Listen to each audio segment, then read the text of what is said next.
Hey guys, Sam from West Meadow Rabbits here. Hope you can see everything okay. My camera remote is not working right now, so I can't see what I'm recording, but we're going to do our best. So today I want to talk about everything you need to start a small-scale rabbitry that is not like the major stuff. I'm not going to talk about cages. I'm not going to talk about nest boxes. Those kind of go without saying. And I'm probably going to do separate videos. I've already started on kind of what to look for in meat rabbits, so I'll probably be continuing that down the line. So today is all the little things, the equipment and gear you're going to need basically to run a small rabbitry and keep your bases covered, not really run into any issues. So might as well start with the basics, feed and water. You're going to need some way to feed and water your rabbits. That's probably going to be 90% of your chores, 90% of the stuff you're doing on a regular basis. So there's a lot of different ways to feed a rabbit, and there's a lot of different ways to water a rabbit. You can get as creative and as high-tech as you want. I like to keep it simple, and I like to keep it cheap. So what you're going to see here is my pretty basic setup. First and foremost, I would pretty much always recommend you go with a J feeder. It's called a J feeder, obviously, because of the shape. It's a very simple device. There's still some food in here because I stole this from one of my rabbits. But basically, you have an open top. You pour the food in here, and it comes down into here, down this bottom area where the rabbit eats out of. And as you can see, it's putting bits and pieces of hay everywhere because the back should always have a screen-like mesh here, which allows the fines, the dusty particles and feed to fall through. And rabbits hate fines, it's bad for the respiratory system, so it needs to have this. In addition, most of them will come with some kind of hinging cover, or you can buy it optionally. For most of my rabbits, they're inside my shed and under a roof over there, so they don't need it. But you can see out here, I don't know if you can see this. Well, you probably can't, but I can take it off.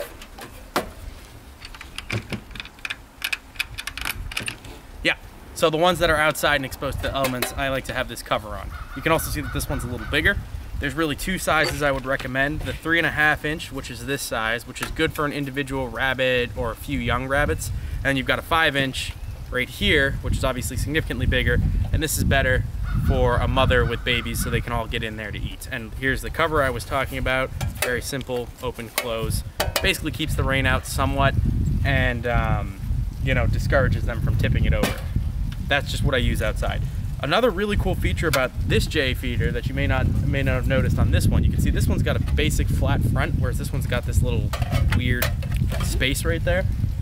This is actually, I've only seen it at Bass Equipment. I'm sure other places sell it, but basically this is a built-in hay feeder, which is why you can see there's some hay in here. So what you do is when this hooks up against the wire of a cage, this is the cage wire, it's hooked up against it right here.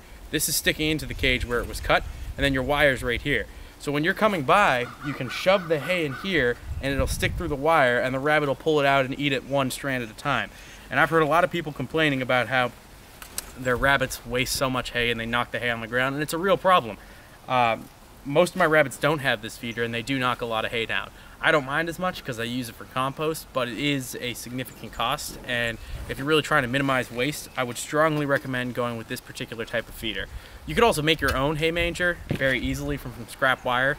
You could just bend it and J-clip it to the cage and then shove the hay in there. Same idea, but this is going to maximize because those little pieces, not the fines obviously, those will fall through, but little pieces like this, instead of falling through, they'll fall into the feed tray and they'll eat that there too.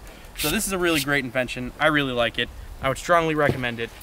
Definitely use a J feeder. Don't use Crocks, don't use bowls. I know it's cheaper and easier. And if you got nothing else, I understand that. But if they're available, definitely use those because rabbits are gonna knock feed out and you have to open the cage every time you wanna feed. This is great because it's sticking out of the cage and you literally just drop it in as you're walking by. It's fantastic. You don't have to open the cage, don't have to bother the rabbits, no feed's wasted, doesn't get wet, doesn't get soiled. I really recommend it.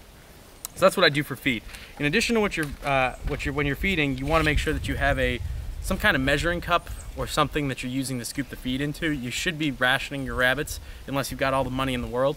I don't free feed unless they're pregnant and nursing, but otherwise I like to use about a tuna fish can worth of food per rabbit, assuming they're not pregnant and nursing. So that's bucks, dry does, the young. And I just go by, scoop that in, end of story. But you find what works for you, find what is ideal for your amount of feed you're feeding, and just make sure it's convenient and you get a bunch of them. That's what I like to do. So next up is water. Now, water's a trickier one. Feed's pretty straightforward. Water can get complicated. There's a lot of automatic watering devices on the market, 5-gallon buckets, tubing, heated water Crocks for places like this in the winter. It really depends on what you want to do and how much money you want to spend. Again, I'm all about keeping it simple. You can get these kind of water bottles at the pet store or the feed store. They have a cover like this, goes on, hangs on the side of the cage. You've probably all seen it for hamsters and pets and stuff. The rabbit comes up. There's going to either be a ball here or a little metal valve, like in this case. So they move this valve and it opens up and water comes down. Or if it's a ball, they just lick it.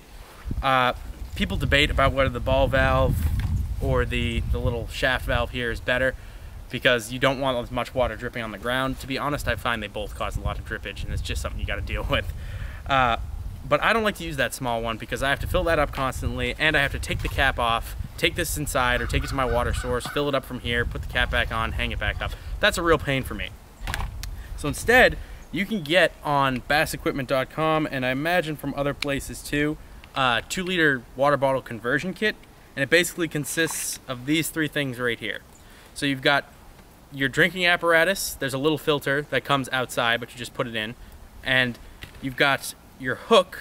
So the 2-liter is gonna sit basically like this right here, and this sort of supports it, and then the little valve will come out right here, and basically that's how you water it, and it goes on the outside of the cage.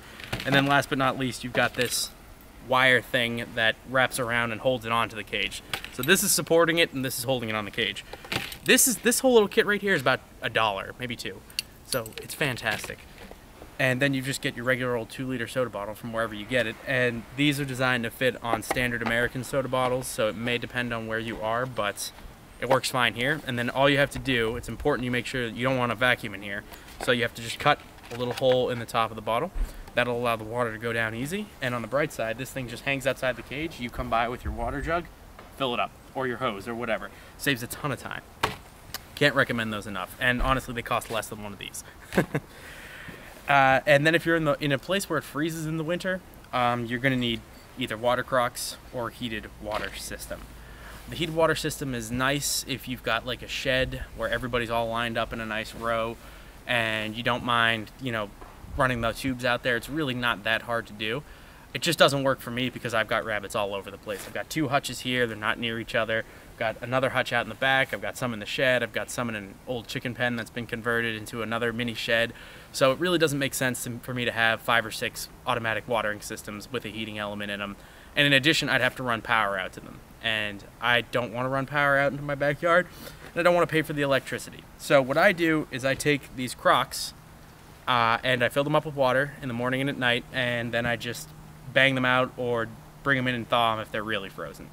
That can be a pain. If you were smart, unlike me, you'd get 2 sets. So you'd go out at night, take all the frozen ones, bring them inside, and you'd have an already thawed set and put those outside.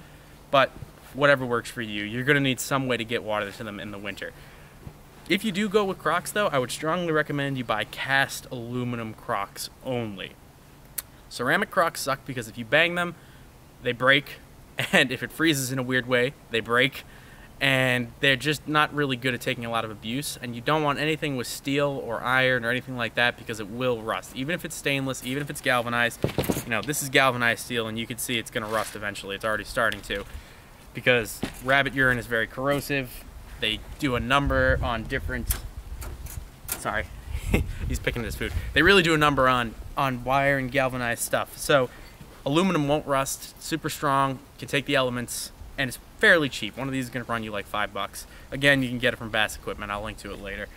So that should cover your basics as far as feed and water goes. Now for some less obvious stuff you may not think of. So right off the bat, veterinary equipment.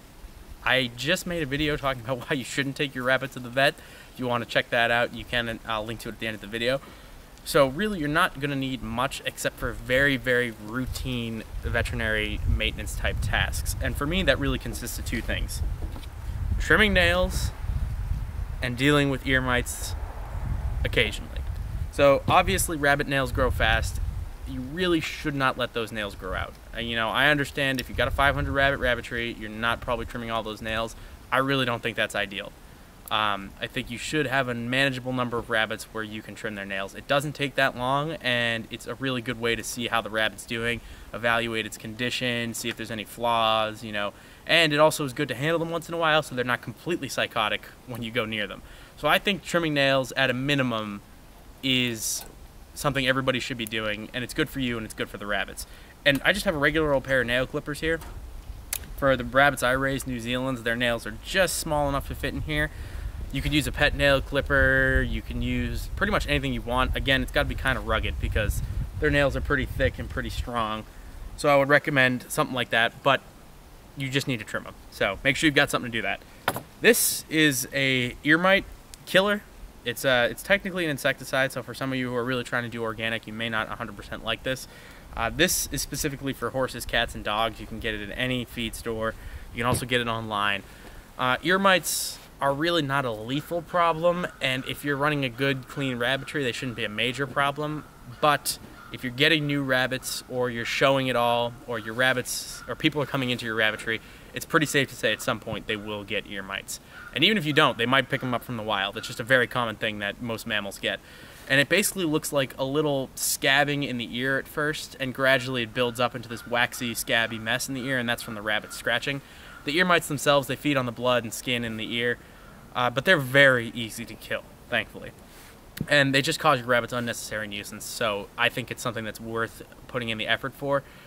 Basically, you can do it one of two ways. You can use an ear mite killer here, which I do, just to get that added benefit, or you can use mineral oil that suffocates them. It's essentially simple. What I do is whenever I take my rabbits out to trim their nails, which is usually every 3 months or so. So basically for the girls, the girls, once they're finished raising a litter, they've been weaned, they get a week break, you know, week-long break. Then I take them out, I do my health assessment, I trim their nails, I treat them for ear mites. Even if they don't have it, I just do it proactively. And then I put them back in the cage, let them sit for a couple days, then I breed them. And then I do a similar cycle for the males. That's how I keep everybody sort of maintained as far as health goes. The ear mites is very simple. You can either put mineral oil in the ear, or you can, wow, this video is getting long. I may break this up into 2 parts. You may be able to, the ear mites is very simple. You just put the health stuff in the ear, and no problem there. So the ear mites is super simple. You basically just put this stuff way as deep into the ear as you can, all the way out, all over the outside of the ear. I can probably make a video showing you how to do this, but it's something that should be done. And you just work that in, leave it there, and that'll kill most of the ear mites. You can do the same thing with mineral oil. It'll suffocate them in the same way. I just like the insecticide because if you miss a spot, you're covered. So I'm going to break this off here because this video is getting enormously long. That's pretty much it for the basic stuff related to rabbits. The next stuff is a little bit more advanced if you've got more than a couple rabbits. It's stuff you're going to want to look into. So I will see you over there in part 2.